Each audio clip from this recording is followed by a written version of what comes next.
दोस्तों, सावन का पवित्र महीना चल रहा है। वर्षा ऋतु के चौमासा में भगवान विष्णु योग निद्रा में चले जाते हैं और इस समय पूरी सृष्टि भगवान शिव के अधीन हो जाती है। इसलिए चौमासा में भगवान शिव को प्रसन्न करने हेतु भक्तगण कई प्रकार के धार्मिक कार्य, पूजन, अभिषेक करते हैं। शिव जी का सबसे प्रिय महीना श्रावण का महीना है और इस महीने में भगवान शिव को कुछ ऐसे प्रिय वस्तुएं आप अवश्य अर्पित करें। शिव जी भोले भंडारी है, थोड़े से प्रयास से ही प्रसन्न हो जाते हैं। मुंह मांगा वरदान देते हैं, हर मनोकामना को पूर्ण करते हैं। लेकिन कुछ ऐसी भी वस्तुएं हैं जो भूल कर भी उन्हें अर्पित नहीं की जाती, नहीं तो जीवन भर शिव के क्रोध का सामना करना पड़ता है। तो शिव जी पर क्या अर्पित करें, क्या ना करें, आज के इस वीडियो में हम बताएंगे कौन सी शिव जी की प्रिय वस्तुएं उन पर अर्पित करने से क्या शुभ फल मिलते हैं। तो वीडियो को आखिर तक जरूर देखें। क्या पता इससे सावन में आपकी किस्मत ही पलट जाए, क्योंकि शिव जी को प्रसन्न कर उनकी कृपा पाने के लिए यह सर्वोत्तम समय है। यह उनका सबसे प्रिय महीना है। भोलेनाथ को यह महीना सबसे ज्यादा प्रिय है, क्योंकि इसी महीने में पार्वती ने भगवान शिव को पति के रूप में पाने के लिए बहुत कठिन तपस्या की थी, जिससे शिव जी प्रसन्न हो गए थे और उन्होंने उनकी मनोकामना पूरी की।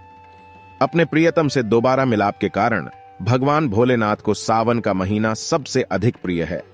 इसका एक कारण यह भी है कि इसी महीने में भगवान शिव अपने ससुराल भी आते हैं। इसीलिए पृथ्वी पर रहने वाले लोगों के लिए भोलेनाथ की कृपा दृष्टि पाने का यह सबसे उत्तम समय माना गया है। संपूर्ण सावन मास भगवान शिव पूजा के लिए समर्पित है। इसलिए सावन मास में किसी विशेष दिन का इंतजार न करके प्रतिदिन शिवलिंग का पूजन करना चाहिए। लेकिन समय के अभाव रहते जो भक्त प्रतिदिन समय नहीं दे पाते हैं, तो सावन मास में सोमवार और शिवरात्रि का दिन शिवलिंग पूजा करना उनके लिए उपयुक्त है। शिव पूजन में सबसे महत्वपूर्ण होता है रुद्राभिषेक, जो कई द्रव्यों से, पदार्थों से किया जा सकता है। उसके अनेकों लाभ मिलते हैं। तो सबसे पहले जानते हैं वह कौन सी चीजें हैं जो बिल्कुल भी शिव जी पर नहीं चढ़ानी चाहिए, नहीं तो शिव के रुद्र रूप का सामना करना पड़ेगा। जीवन भर शिव जी आप पर क्रोधित रहेंगे। दोस्तों, वैसे तो कोई खंडित चीज कभी भी किसी भी भगवान पर नहीं चढ़ाना चाहिए, पर जब अक्षत अर्पण करने की बात आती है तो हम अक्सर ध्यान नहीं देते कि कहीं टूटे हुए तो नहीं है। शिव जी की पूजा में विशेष रूप से इस बात का ध्यान रखें कि उन्हें टूटे खंडित चावल बिल्कुल ना चढ़ाएं। शास्त्रों में लिखा है, टूटा हुआ चावल अशुद्ध होता है। शिव जी की पूजा में तुलसी के पत्ते अर्पित नहीं किए जाते, क्योंकि उन्होंने वृंदा रूप में तुलसी के पति जालंधर का वध किया था। जब वृंदा को यह बात पता चली तो उसने खुद को आग के हवाले कर दिया। जहां पर वृंदा ने आत्मदाह की थी, वहीं से तुलसी का पौधा उग गया था। ऐसे में वृंदा ने शिव जी की पूजा में तुलसी को शामिल न करने का श्राप दिया था। साथ ही भगवान विष्णु ने तुलसी को पत्नी के रूप में स्वीकार किया है। यही कारण है कि शिव जी पर तुलसी नहीं चढ़ाई जाती। दोस्तों, शंख से भूलकर भी शिव जी पर जल अर्पित ना करें। भगवान शिव ने शंखचूर नामक असुर का वध किया था और शंख को उसी असुर का प्रतीक माना जाता है जो भगवान श्री हरि का भक्त था। इसलिए भगवान शिव की पूजा में शंख का इस्तेमाल नहीं होता है। दोस्तों, शिव जी पर हल्दी नहीं चढ़ाई जाती। हल्दी स्त्रीलिंग है और प्रसाधन की वस्तु भी शिव जी बैरागी है, इसलिए शिवलिंग पर कभी हल्दी नहीं अर्पित की जाती। इसी तरह सिंदूर या कुमकुम, जो सौभाग्य का प्रतीक है और प्रशासन की वस्तु है, इसलिए शिव जी को कुमकुम अर्पित नहीं किया जाता। शिव जी पर नारियल तो आप चढ़ा सकते हैं, लेकिन उन पर नारियल पानी अर्पित नहीं किया जाता। केतकी के फूल भी शिव जी पर नहीं चढ़ाने चाहिए। एक बार शिव से झूठ बोलने का दंड केतकी आज तक भुगत रही है, इसलिए शिव जी पर केतकी का पुष्प अर्पित नहीं होता। वैसे शिव पर गुड़हल का फूल भी नहीं चढ़ाना चाहिए। यह तो हुई वह चीजें हैं जो भूल कर भी शिव जी पर नहीं चढ़ाने चाहिए। अब जानते हैं कि कौन सी उनकी प्रिय चीजें चढ़ाने से क्या लाभ मिलते हैं। लेकिन दोस्तों, उससे पहले आपसे रिक्वेस्ट करते हैं कि वीडियो को लाइक जरूर करिएगा, दोस्तों को शेयर कर दीजिएगा, और अगर आपने अभी तक चैनल को सब्सक्राइब नहीं किया है तो चैनल को सब्सक्राइब करके बेल आइकॉन जरूर दबाइएगा। दोस्तों, शिवलिंग पर गंगाजल चढ़ाने से मनुष्य को भौतिक सुखों के साथ साथ मोक्ष की प्राप्ति होती है। शिवलिंग पर दूध अर्पित करने से आरोग्य की प्राप्ति होती है। आपको निरोग लंबी आयु की प्राप्ति होती है। अगर आप दही अर्पित करते हैं तो जीवन में खुशियां, हर्षोल्लास की प्राप्ति होती है। कुंडली में शुक्र बलवान होता है और भौतिक सुख सुविधाओं की प्राप्ति होती है। दूध शक्कर मिश्रित अभिषेक करने से सद्बुद्धि की प्राप्ति होती है। मस्तिष्क तेज होता है। शिवलिंग पर पंचामृत से अभिषेक करने से शिवजी शीघ्र प्रसन्न होते हैं। और सफल सुखी जीवन का आशीर्वाद देते हैं। अगर आप शिवलिंग पर घी अर्पित करते हैं तो आपका तेज बढ़ता है, मान सम्मान में वृद्धि होती है, सुशील संतान की प्राप्ति होती है, संतान आपका नाम रोशन करती है। अगर आप शहद अर्पित करें तो आपका सौंदर्य, आपका व्यक्तिमत्व निखरता है, आपकी वाणी में मिठास आती है, लोग आपको पसंद करने लगते हैं। शिवलिंग पर चीनी चढ़ाना भी शुभ माना जाता है। ऐसा करने से शिव जी प्रसन्न होते हैं। धार्मिक मान्यताओं के अनुसार शिवलिंग पर चीनी अर्पित करने से घर में कभी वैभव और कीर्ति की कमी नहीं होती। अगर आप चाहते हैं कि जीवन में खूब सुख, समृद्धि, ऐश्वर्य की प्राप्ति होती रहे तो शिवलिंग पर शक्कर या फिर गुड़ की डली अर्पित करें। ऐसा करने से जीवन में सुख और धन की कभी कमी नहीं होती, चाहे आप कैसी भी स्थिति में हो। शिवलिंग पर अगर सावन में आप इत्र अर्पित करते हैं तो सुखी जीवन की प्राप्ति होती है। इत्र अर्पित करने से जीवन में उमंग बढ़ती है, खुशियां आ जाती है, और अगर सुगंधित तेल अर्पित करते हैं तो धन धान्य में वृद्धि होती है, भौतिक सुख भरते हैं। शिव जी पर सफेद चंदन अर्पित करने से समाज में यश, मान, सम्मान बढ़ता ही चला जाता है। राजनीति से जुड़े लोगों को शिवलिंग पर चंदन जरूर चढ़ाना चाहिए, और चंदन अर्पित करने से मस्तिष्क ठंडा रहता है, आपका चंद्रमा बेहतर होता है।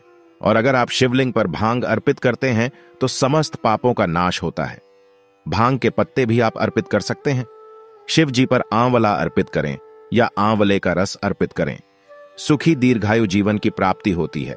पर केसर अर्पित किया जाए तो दांपत्य जीवन सुख में रहता है, जीवन में आने वाली अड्ढचने समाप्त हो जाती है।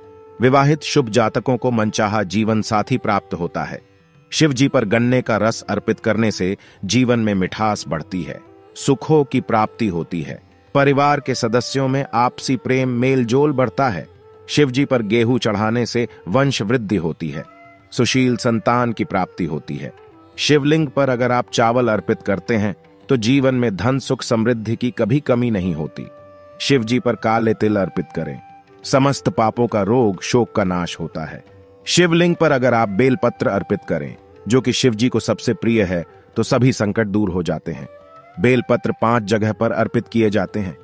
गणेश जी को, शिव जी को, जलधारी पर नंदी महाराज को, और शिव जी के माथे पर अगर आप शमी के पत्ते अर्पित करते हैं तो स्वर्ण दान के समान पुण्य फल मिलता है, किसी चीज की कभी कमी नहीं होती। शिव जी पर जो अर्पित करने से सांसारिक सुखों की प्राप्ति होती है। शिव जी पर धुर्वा अर्पित करने से सेहत अच्छी रहती है, निरोग दीर्घायु मिलती है, जीवन से नकारात्मक चीजें समाप्त हो जाती हैं। अगर आप एक लोटा जल में थोड़ा सा कुशा घास डालकर शिवलिंग पर अर्पित करते हैं तो पितृ दोष समाप्त हो जाता है, पितृ खुश होकर कृपया बरसते हैं, कार्य में आ रही अड्ढचने समाप्त हो जाती है। शिव जी पर कमल का पुष्प अर्पित करने से धन, मान, सम्मान, ऐश्वर्य सब कुछ बढ़ता है, जीवन में सुख, शांति, समृद्धि का आगमन होता है। हर श्रृंगार का फूल अर्पित करने से आपका शुक्र बलवान होता है, समृद्धि आती है, ऐश्वर्य बढ़ता है। अगर आप चमेली के पुष्प अर्पित करते हैं तो जीवन में सुख, समृद्धि के साथ साथ मन को शांति मिलती है। शिव जी पर अगर आप उनके सबसे पसंद धतूरे का पुष्प या धतूरे का फूल अर्पित करते हैं तो संयोग संतान प्राप्त होता है, जो खानदान का नाम रोशन करता है। आंकड़े के फूल से अगर शिव जी का श्रृंगार करें तो खुशहाल जीवन की प्राप्ति होती है, पितरों को मोक्ष मिलता है। अलसी के फूल अगर शिव जी पर चढ़ाते हैं तो कहते हैं कि सभी देवी देवताओं की कृपा आपको मिल जाती है। अगर आप अपराजिता का फूल उन पर अर्पित करते हैं तो शत्रु विरोधी परास्त हो जाते हैं। अगर आप बेला के फूल से शिव जी का पूजन करते हैं तो मनचाहा सुंदर जीवन साथी मिलता है। शिव जी पर कनेर के पीले पुष्प अर्पित करने से जीवन में खुशियां आती हैं और शत्रु विरोधियों का दमन होता है। और जूही के फूल से पूजन करने से घर, कारोबार में धन धान्य की कोई कमी नहीं होती। शिव जी पर मोर पंख अर्पित करने से शत्रुओं का नाश होता है, सुखपूर्ण शांति जीवन की प्राप्ति होती है। शिव जी पर केला अर्पित किया जाए तो संतान सुख मिलता है। इलायची अर्पित करने से सुख बढ़ता है। शिव जी की पूजा करने के बाद आखिर में पान के पत्ते पर एक सिक्का, मौली धागा, मिश्री और लौंग, इलायची रखकर दक्षिणा के रूप में उन्हें समर्पित करें तो आपकी पूजा सफल संपूर्ण हो जाती है। अगर आपकी कुंडली में काल सर्प दोष है तो नाग पंचमी के दिन चांदी या तांबे का नाग, नागिन का जोड़ा शिव जी को अर्पित करते हैं तो इससे काल सर्प दोष समाप्त हो जाता है। शिव जी पर हरमुख अर्पित करते हैं, इन समस्याओं से छुटकारा मिलता है, आपके व्यक्तित्व में निखार आता है, वाणी का तेज बढ़ता है, समाज में प्रतिष्ठा बढ़ती है। अगर आप शिवलिंग पर अबीर गुलाल अर्पित करते हैं तो वैवाहिक जीवन के दुख कष्ट दूर हो जाते हैं। दांपत्य जीवन सुखमय होता है तो दोस्तों, सावन के शुभ समय का लाभ जरूर उठाएं। सावन के सोमवार पर या किसी भी दिन, क्योंकि सावन का हर दिन पवित्र दिन होता है। आप मनोकामना पूर्ति हेतु उचित द्रव्यों से शिव जी का अभिषेक जरूर करें। आपका जीवन शिव शंभू के आशीर्वाद से सुखमय बनाएं। एक बार सच्चे दिल से कमेंट बॉक्स में हर हर महादेव का जयकारा जरूर लगाएं। शिव जी आपकी हर मनोकामना को पूर्ण करें। जय भोले भंडारी।